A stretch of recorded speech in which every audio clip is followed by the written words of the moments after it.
Welcome to our chapel.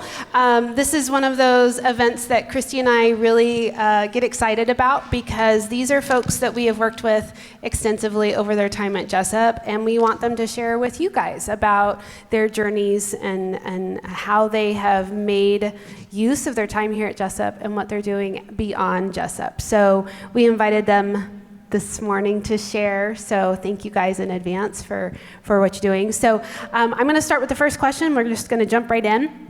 I would love for you guys to introduce yourself, share what your major was in your grad year, in addition to what are you doing and plan to do with your major. And we're going to start with Julia while we got some photos up there. So hi, my name is Julia. I am a senior digital communication and design major. I'm graduating in April. I have a concentration in journalism, and I'm currently working at Caprucio Communications here in Roseville as their administrative/communication specialist. Awesome, thank you. All right, Zach. All right, hi everyone. My name is Zach Tedrow. I was a Christian leadership major, graduated in 2019. And I am the volunteer and intern coordinator at World Relief Sacramento.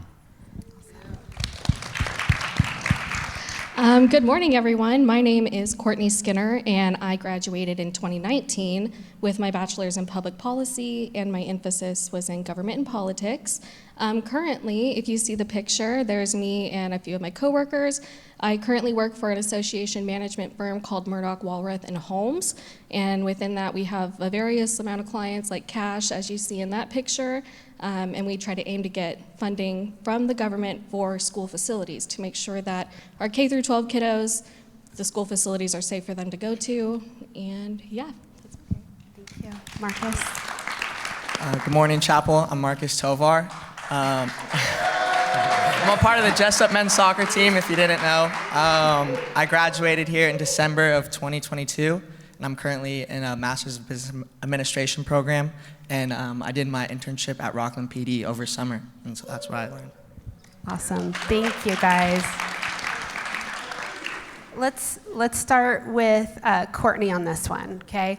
What advice would you give to your freshman, sophomore, or junior year self to better prepare for your career?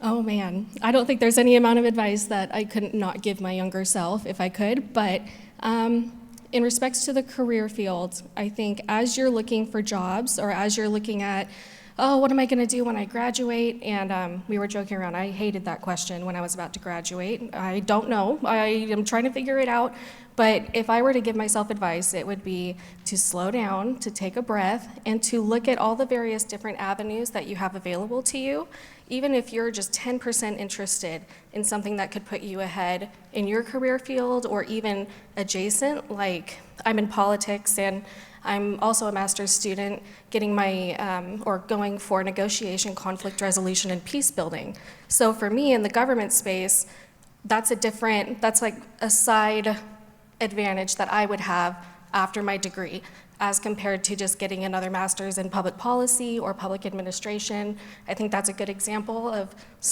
just being aware of what's being offered to you. Zach, what would you share?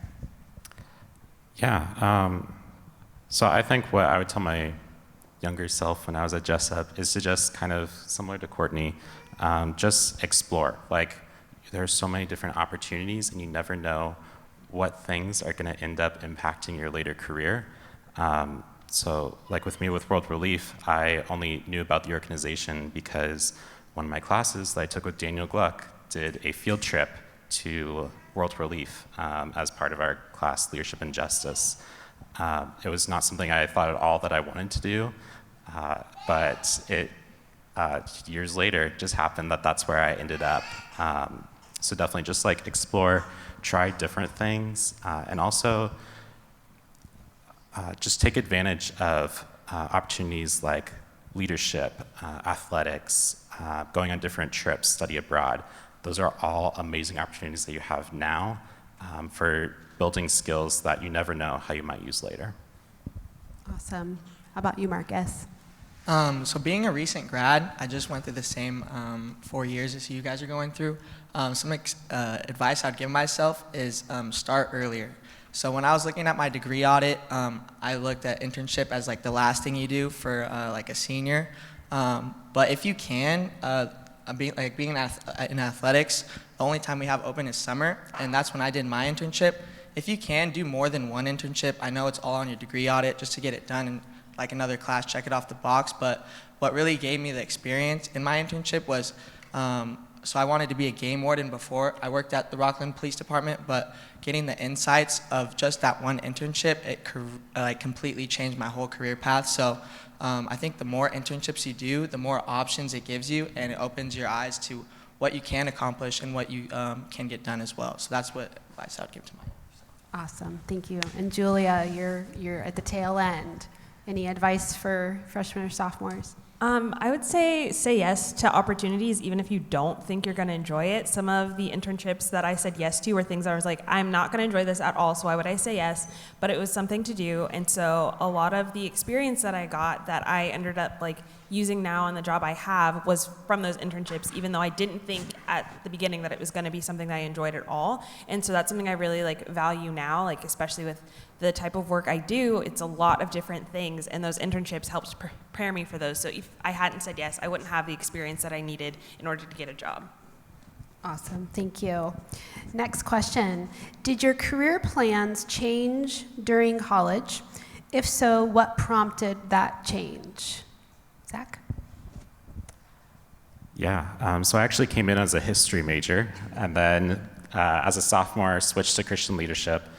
I was kind of interested in doing something with ministry, but I wasn't quite ready to go all the way and commit to like a theology major at biblical studies.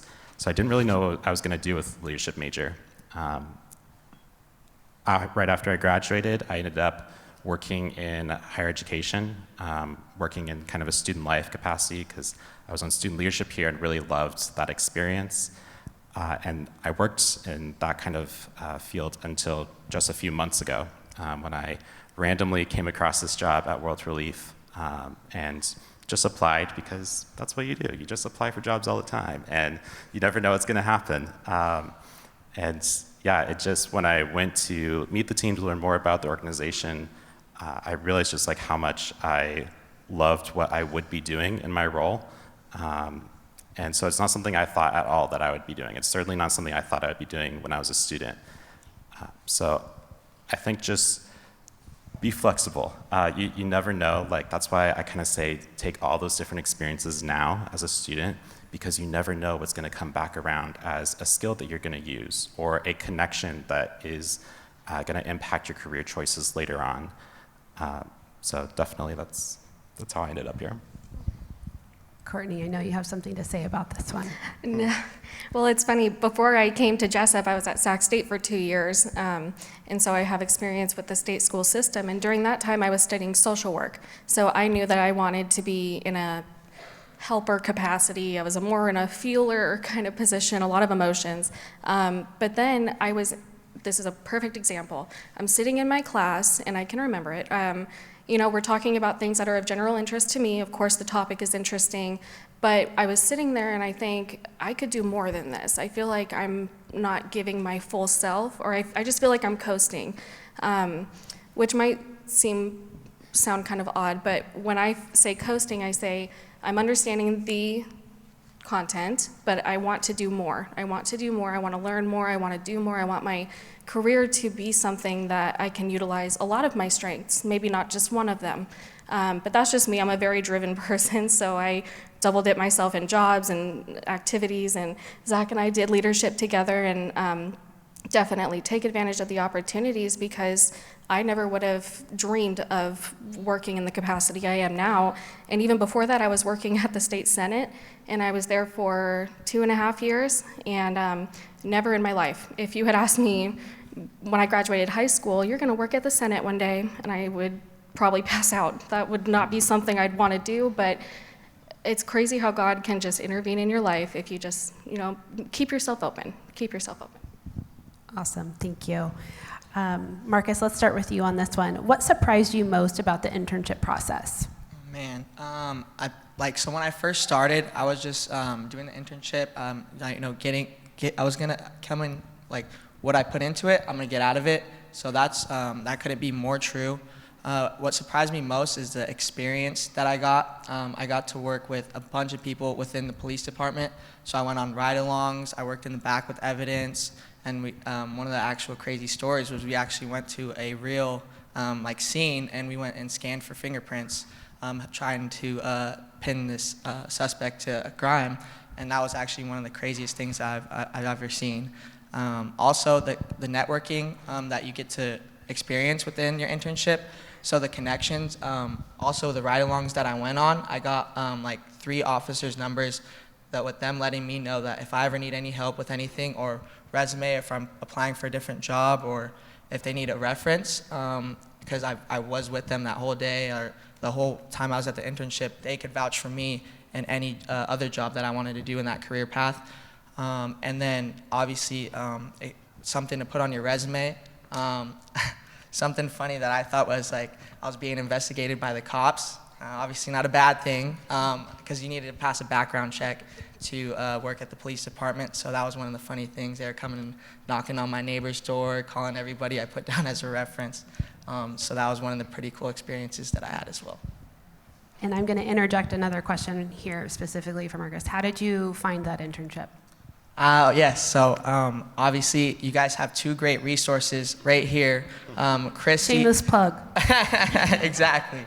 So I took advantage, I took initiative, and I went to these 2. I said I'm a criminal justice major, and unfortunately I didn't do it early enough. So I started my junior year, going in my senior semester, so I only graduated in one senior semester.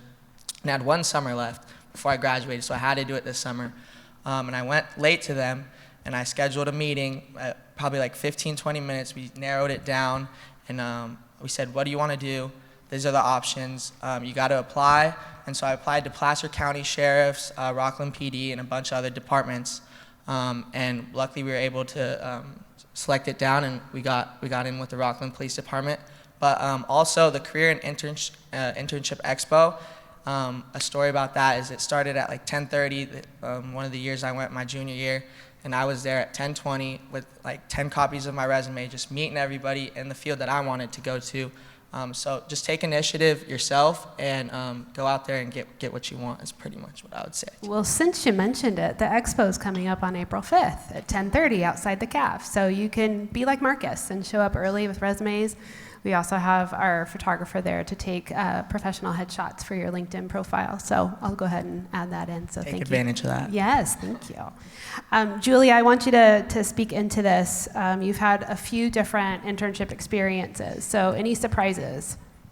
So I had a unique experience to go to New York City and do a semester abroad program. And while I was there, I got to do an internship, and it was not the best experience. I went into it thinking that, when I graduate, I want to go into broadcast news, I want to be a news anchor, and so that's what the internship really catered towards, and I realized very, very quickly that that is not at all what I wanted to do. I fell in love with writing, but the internship itself really pushed me. I worked about 40 hours a week unpaid, on top of going to school full time, and it was really, really hard, and I really learned how to stand up for myself as an employee of someone. The company I ended up working for let go of all of their full-time staff and relied solely on the interns that they had. So it was a lot of pressure on all of us. And I really had to stand up for myself and say, hey, on my contract, I'm only working 4 days a week. Those are the only 4 days of the week you can contact me. I'm not gonna work outside of those hours. I have other things to do. I'm here in New York. I wanna go sightseeing. I'm not here to just write news articles for you guys all day, and it really taught me a lot. I fell in love with writing at that internship. I had an incredible mentor while I was there, so it was like 2 sides of the coin. I absolutely loved it, but I also had a really hard time there. Thank you for your honesty. And no, that's not okay, firing people and then relying on interns. Zach or Courtney, can you speak to how did you get your internships while you were here at Jessup? Okay, I'll go first. So I did my internship here on campus. I was a orientation intern, and so since I was a Christian leadership major, I did that since I really wanted to go into higher education. I also, though, had applied for an internship with World Relief, which is very interesting because now I'm the one who hires the interns, so I'm the other side of that. But yeah, so I found my internship just through my connections on campus, and it was a really great experience too, just working in student life, getting the chance to kind of create my own program for transfer students, have people like Courtney to help me with that, and yeah, so that's how I ended up with my internship. Courtney? Yeah, Zach and I did leadership together, and he graduated this semester before me, so we ended up coming up through leadership, and I was there while he was in his role, and he killed it, if you were wondering. But I got my internship through one of my public policy professors, and it's kind of daunting when you're sitting down at the computer and you're like, I don't even know where to start. I don't know how I'm supposed to set myself up for an internship. What do I need? Who do I talk to? And you should be buddies with your professors and the wonderful ladies here in the Career Center, and I am not kidding when I say that they have so many resources that you will be set up for success. And the internship I was a part of was with a lobbying firm, which is where I am now. They represented independent California colleges and universities, so private schools just like this. I was an intern for them, and they were trying to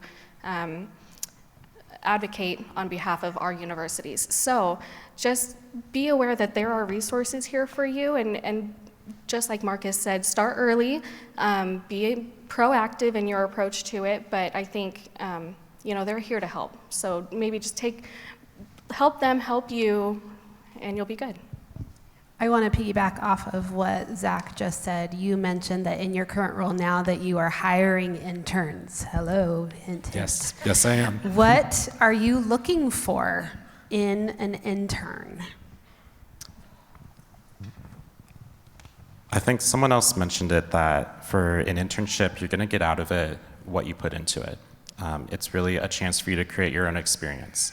So I think when I'm hiring interns at World Relief, or in my other part-time role at my church, what I'm really looking for is someone who is really passionate, who wants to get something out of this, who has goals or something that they want to learn, something they want to accomplish through their time there.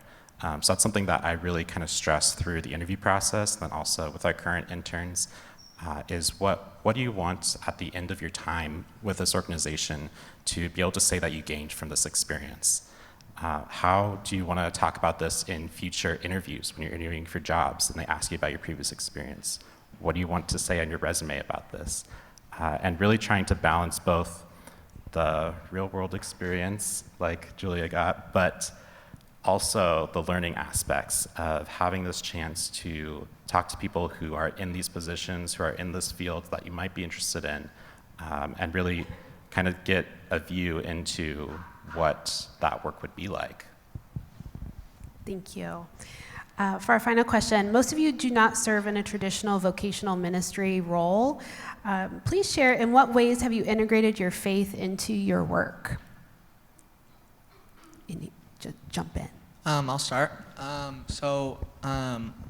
Growing up, I actually lived a really blessed life, and I'm very grateful for that. At my job, currently, I work as a server, but everybody comes in and always tells me that I got a smile on my face and I'm in a good mood. So I've really, on personal reflection, I've taken that to heart, and I look back on that, and actually I talked to one of my mentors that worked at Sacramento County Sheriff for over 30 years, and I asked him, I said, what's it like in this field? And he's already retired, so he's been through the whole thing. He said, word for word, he said, there's nothing like being there for somebody on your worst day. And after that, I just reflected on that and said, I lived a really good life so far, and I can't wait to be there for somebody when they need me the most. So I think that's God's gift for me, and I can't wait to give it and share with everybody else.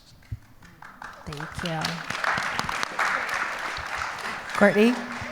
That was It's a really tough good. follow. It's a tough follow. I know, that was really tough to follow. I would say it's difficult in my position just because I feel like with government, I'm on the complete opposite side of the spectrum in terms of how faith plays a part in the daily inaction of going into work. So I would say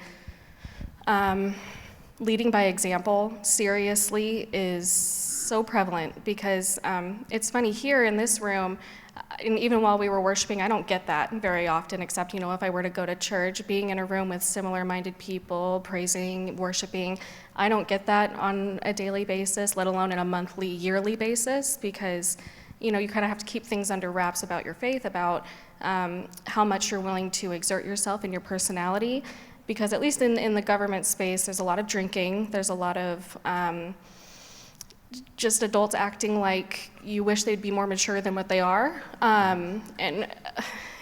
Anyways, so you get the opportunity to be mature in that situation. But leading by example, because what the habits you're creating here, they will carry with you into your adult life and in your careers, and how you deal with, tough situations, or even in a place where you're trying to figure out, do I switch jobs? Should I do this? Should I do that? I would just say lead by example. Hold yourself to a high standard, so that way, I don't know, you can encourage others to do the same, because I can tell you the workplace, definitely everything is maximized when you're able to put on a smile, be there, be ready, and be, just hold yourself high up. Yeah, so I've had the chance to both work in kind of more secular organizations as well as Christian organizations. What's interesting about my job now with World Relief is, even though it's a Christian organization, we are a refugee resettlement agency, and we also offer immigration legal services. So most of our clients that we're working with are coming from non-Christian contexts. And so that's an interesting balance for the staff there, including me, to figure out how do we show our faith, how do we have our work be an expression of our faith, while also serving these very vulnerable populations who are coming, who maybe have never experienced knowing a Christian personally before, and are a little bit scared of what that might be like. And so I think, similar to everyone that's spoken already, I think the biggest thing is to just, regardless of the context of your work, to just focus more on how you can be there for someone else, on how you can support your coworkers, on how you can just be a person who sees other people, who sees what they're going through, and shows them that they are valuable, that God loves them, even if you're not saying it in those words. Just being someone that other people can rely on. I think that's the best you can do. Last but certainly not least, Julia, what do you have to share? So I'm kind of blessed I get to work for a Christian family. Earlier this semester, I got a concussion, and I texted my boss to let him know what was going on, and the first thing he did was let me know that he was praying for me. So I'm really blessed to have such a great boss that lets me talk about my faith, and he'll talk about his as well. But one of the things that's really helped me, especially going into the field of journalism, which is not one that you can really be a really big Christian figure unless you're working for someone like Christianity Today, is letting my faith shine through my work and my work ethic, and doing everything to the best of my abilities, and constantly being humble about my work. One thing that I've noticed with a lot of journalists is that they're very proud people. They're really proud of their work, and while there's nothing wrong with that, the way that they carry themselves shows that they don't really have that light of Christ. One of the things that my parents taught me growing up was that you always do a full job. You never do a half job. And so that's one thing that I've really taken with me, and the idea of doing everything for the glory of God. So even if I'm not going to get the credit for everything, just understanding that God sees the work that I'm doing, and being able to use that as I go into an actual big girl job. I can tell you, Christy can tell you, that we distinctly recall meeting with each of these students, graduates, at some point in their time here at Jessup. And this is where I shamelessly plug that I would love to see all of you guys in our offices, talking to us, emailing us, and helping us understand what your goals are, where you want to be, because it doesn't take long. Marcus said it was literally 15 minutes, and we're like, oh, well okay, here are our options. Okay, talk to Christy. She's got a lead. Okay, let's do this, right? And it wasn't a huge amount of time to make the connections. And so want to share a little bit about our resources. So if you go on the My Jessup page and click on career and life planning, you're going to see a whole host of career development and resume resources that are available to you guys 24/7. You don't need to stop in and see us to utilize those. So if you're at the point where you're getting ready for internship, there's lots of assistance there online for how to prepare effective documents, how to build your LinkedIn, all those types of things. We are available for appointments. That is on the online scheduler. And then we have a couple events coming up. We are doing mock interviews for this semester next Wednesday. I know quite a few of you are already signed up, but if you think, gosh, that might be something I need to look into, I do have a couple spots open. So go ahead and just email me directly for that. And then our big Career and Internship Expo will be happening Wednesday, April 5th at 10:30 outside the CAF. And it's going to be a great opportunity for you to connect with people who are hiring for both part-time internship and full-time positions. We have a list of folks who are coming at jessup.edu/expo, so you can hop on there and see who's coming. If you have questions or want more info, please reach out to Christy and I, and we're here to support. So can you guys give these guys a round of applause and thank them for being here?